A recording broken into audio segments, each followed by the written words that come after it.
అలాగే మనకిక్కడ రాణి హీరోయిన్ అనుపమ గారికి, అనుపమ గారు రాకపోయినా అనుపమ గారు ఎమోషన్, మనందరిలో ఉండే ఎమోషన్ అనుపమ గారు. సో ఎందుకంటే ఆవిడ యూత్ కనెక్ట్ ఉంటారు. అలాగే కాయల్, ఏమండి మీరు కాయలా పళ్ళా? ఏమండి ఆవిడ పేరు అంటే there is a different meaning for కాయల్ పళ్ళు ఇన్ తెలుగు అండి, but it is a good meaning only. So I wish welcome to Telugu. ఎందుకంటే తెలుగు వచ్చిన అమ్మాయిల కన్నా తెలుగు రాని అమ్మాయిలనే మేము ఎక్కువగా లవ్ చేస్తుంటాం.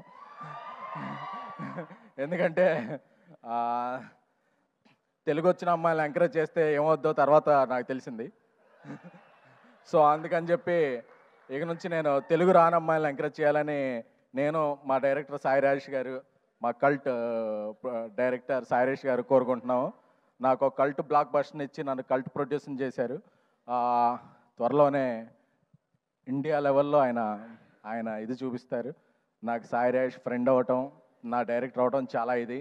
అలాగే మా ఇక్కడికి వచ్చిన సండే ఈవినింగ్ వచ్చిన ఆడియన్స్ అందరికీ కూడా, Telugu audience are the best audience. ఎందుకంటే మనకు నచ్చిందంటే తెలుగు, తమిళం, కన్నడం, మలయాళం, ఒరియా, కొరియా ఏ లాంగ్వేజ్ అయినా ఎత్తి టికెట్ హైక్ ఉన్నా సరే అప్పు చేసైనా, కావాలంటే లోన్ యాప్లో స్వైప్ చేసైనా చేసే audience my dear Telugu audience.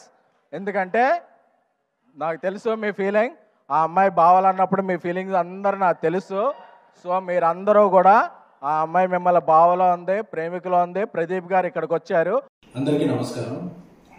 నేను ఇటీవల డ్రాగన్ ఆడియో ఫంక్షన్ జరిగితే, ప్రీ రిలీజ్ ఫంక్షన్, దాంట్లో సరదాగా ఒక తెలుగు అమ్మాయిలతో పని చేయను అన్నట్టు ఒక హెడ్డింగ్స్ అనే యూట్యూబ్లో కొన్ని వెబ్సైట్లో తెలుగు అమ్మాయిలతో ఇక పని చేయను అన్న ఎస్కేఎన్, తెలుగు అమ్మాయిలతో ఇబ్బందులు ఉంటున్నాయన్న ఎస్కేఎన్ అనే విధంగా ఇదవుతుంది. ఈ మధ్యకాలంలో తెలుగు అమ్మాయిలు ఎక్కువగా ఇండస్ట్రీకి పరిచయం చేసిన అతి కొద్దిమంది నిర్మాతలు నేను ఒకరిని. రేష్మ, ఆనంది, మానస, ప్రియాంక జావల్కర్, వైష్ణవి చైతన్య, ఐశ్వర్య, కుషిత, వీళ్ళందరినీ ఇప్పటివరకు ఇంట్రడ్యూస్ చేయడం, వర్క్ చేయడం జరుగుతుంది. అలాగే నెక్స్ట్ రాబోతున్న సినిమాలో హారిక, ఇంకొక కొత్త అమ్మాయి, ఇలా ఒక 8-9 మంది అమ్మాయిల్ని పరిచయం చేశారు. అలాగే ఈషా రెబ్బా, ప్రియా వడ్లమాని, ఈ మధ్య ఇనయ్య, ఇలాగా ఆల్రెడీ ఇంట్రడ్యూస్ అయిన ఒక 4 అంటే 12-13 అమ్మాయిలతో నా కెరీర్లో నేను పనిచేసింది 80% తెలుగు అమ్మాయిని.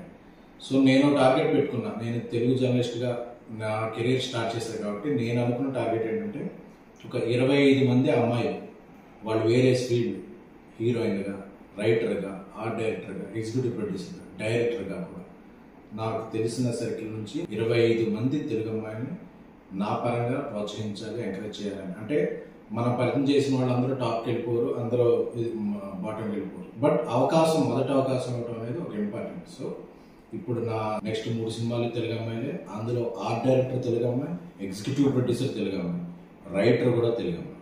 సో ఇంతమంది తెలుగు అమ్మాయిని నేను ప్రోత్సహిస్తున్నాను. సో ఏదో ఒక ఫన్ బాంటర్లో జరిగిన ఒక చిన్న జోక్ని అదేదో ఒక స్టేట్మెంట్ లాగా రొద్దేయద్దు, దాన్ని స్ప్రెడ్ చేయొద్దు అనేది నా కోరిక. ఎందుకంటే ఈ మధ్యకాలంలో ఇంతమంది తెలుగు అమ్మాయిలకి ఎవరు ఏదో ఇవ్వలేదు.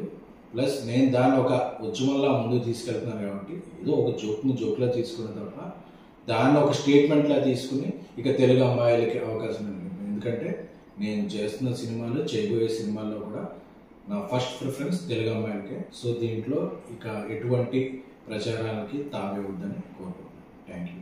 మీ ఎస్కే.